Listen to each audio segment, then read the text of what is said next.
I have some questions that I'll ask during the lesson, but one just a think for those that are parents particularly. When you have a sick child, how do you feel? Sad. I can see your faces, you know. It's not a good thing. Maybe a few of you, I know some of you, have been the time where you're just at wit's end. You don't know what to do. We have family here that have lost sons and daughters. And you're grasping at, could I do anything to change this? And the anxiety has got to be intense. I know for raising two girls, when they're the littlest and they're in pain, just speak to me. Tell me what's wrong, because you're so desperately striving to fix it. And you don't know what it is or how to go about it. That's the occasion of the setting of the lesson tonight. About a young boy who is in intense illness, a bit more than that really, and what he's strived to do to get that fixed. We're going to conclude at 9:23 tonight, but I guarantee you'll be there in time to have the pizza. You'll have to ponder, what does he mean by that? I'll get you there. Hang in there. But this is a story about a sick child. Mark chapter 9, we'll start reading in verses 14 to 29, and then we'll pick up a little bit of Matthew 17 because there's a parallel, and just going to add a section in there. So let's listen here. I'll read with you if you open your Bibles.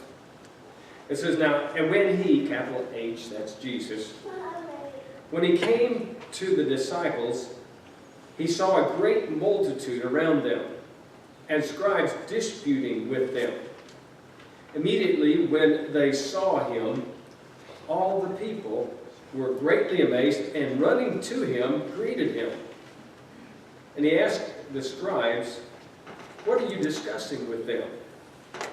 And one of the crowd answered and said, Teacher, I brought you, as your disciples really, Jesus is coming to him, but I brought you my son, who has a mute spirit. And whenever it seizes him, it throws him down. He foams at the mouth, gnashes his teeth, and becomes rigid. So I spoke to your disciples that they should cast it out, but they could not. This is the son, and this is the dad. And this is a grave situation. He answered him, and he said, O faithless generation, how long shall I be with you? Or literally, how long am I going to put up with you? Looking at his apostles, and he said, how long shall I bear with you? Bring him to me. Then they brought him to him. And when he saw him, immediately the spirit convulsed him. And he fell on the ground and he wallowed, foaming at the mouth. So Jesus asked the father, how long has this been happening to him? Yet remember, God never asked a question to gather information because he already knows the answer. But he's stimulating thought on this. So to help everybody else around to know, Jesus asked the question, and the answer comes back here in the Scriptures. And he said, from childhood. And often, the Father continues now, he has thrown him into the fire and into the water to destroy him.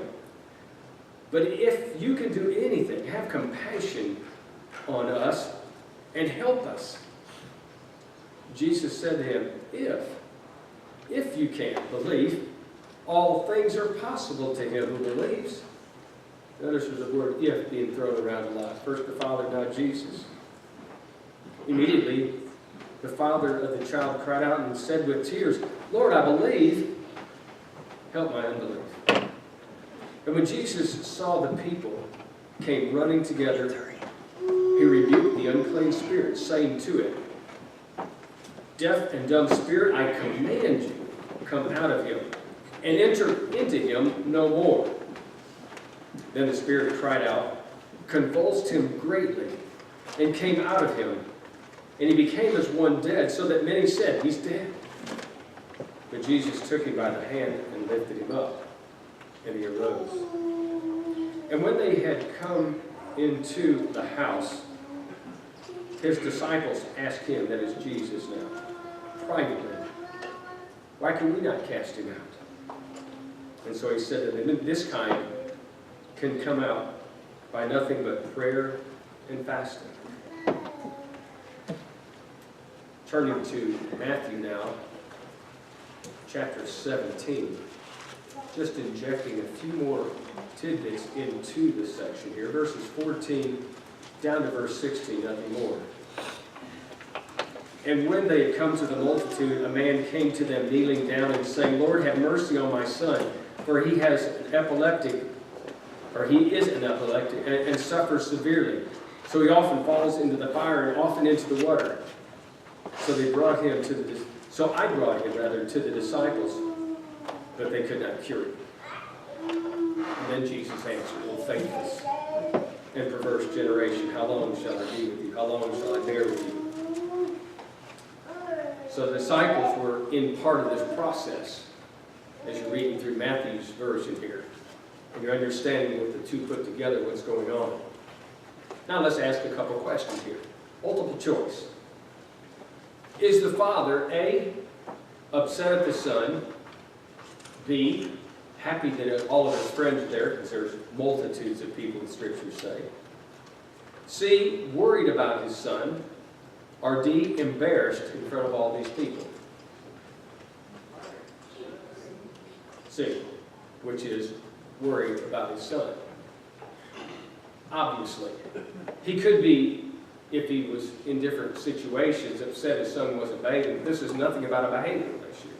This has to do with really a demonic possession as we're reading the text. And the only thing that really concerns the father isn't the multitudes of people, isn't the scribes, isn't the argument going on, isn't whether the disciples could or couldn't, it's wanting getting it done. I'm wanting my son fixed. Question one. Number two, the scribes, looking at their nature and who they are, etc. The scribes are A, generally of low intelligence, capable of things like copying papers down. Scribes.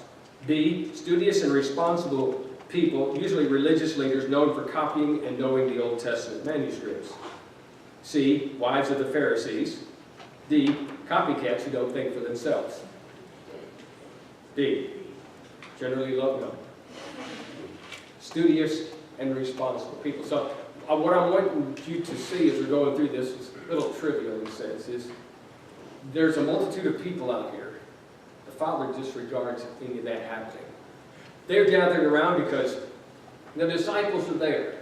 The scribes are gathered around because healing's not taking place, and they're taking advantage of the situation. Now let's question 3 here.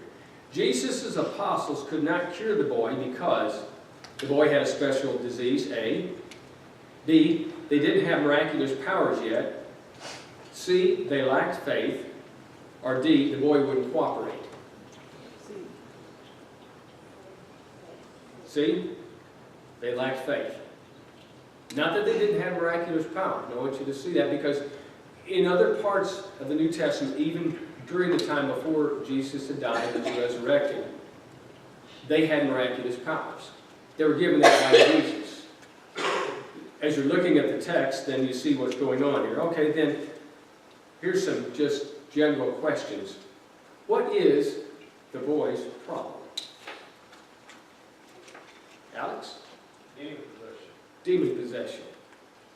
Not that he's a teenager or a preteen, or that he's lacking studious abilities, or not wanting to cooperate, or any number of things that we see all of us, not just teenagers or young people, having problems with. The boy's problem was Satan had him in a very real way in that day and time. How long had the boy had that problem? Since his childhood. long time back. We're not really sure how old the boy actually is. He's described as the boy. He could be 12, he could be 18, he could be 5. But as far back as we're seeing here, that we can imagine the father looking at this, he's had this problem. What did the problem actually cause him to do? Seizures, being thrown into fire or water. Considering that that could happen just about any time, here's the question as we get down to it. Do you think that the parents ever left his presence? At least one of them. Knowing that at any given time. Now, I pull all this together in a kind of an informal way, getting input back and forth, to get us to take in what's happening here, because this is not just a test between the apostles and Jesus, or Jesus and the demon, but this father has been dealing with this on a daily basis as far as the boy has been born. 12, 14, 15, 18 years. Never leaving his presence. Or at least somebody in the family carefully watching, because you never knew at what moment Satan would jump in or one of the demons would do whatever, however that happened. So when the father comes to the apostles and hears that they've had miraculous gifts and they've been healing, does not he go with just the greatest bit of joy in their thinking, this is going to be fixed, only to find, no, it doesn't work. Distraught, finally Jesus shows up, but before he comes to the occasion, the scribes have come in. The scribes are, as we've noticed here, not ignorant people. They're not just copyists, though they do that thoroughly. But they're rather religious people for the most part, because they're used to copying segments of Old Testament sections also. So they know, I mean, if you sat down day in and day out, and a lot of your copying work was copying Old Testament scriptures, you know it well. And probably they stayed in that line of business because they enjoyed doing that and knowing that. So they, as you're adding to that here, they probably looked at themselves as, I know what the Bible says.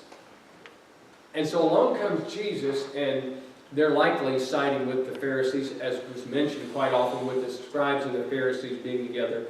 And they're looking for an opportunity to engage in putting Jesus down. And here's the prime motive, the prime opportunity for that. All that's being laid out here for all of us and for the lessons here for the individuals here, it's a lesson about faith. Number one, the scribes ought to believe in Jesus. But up to this point, they have not.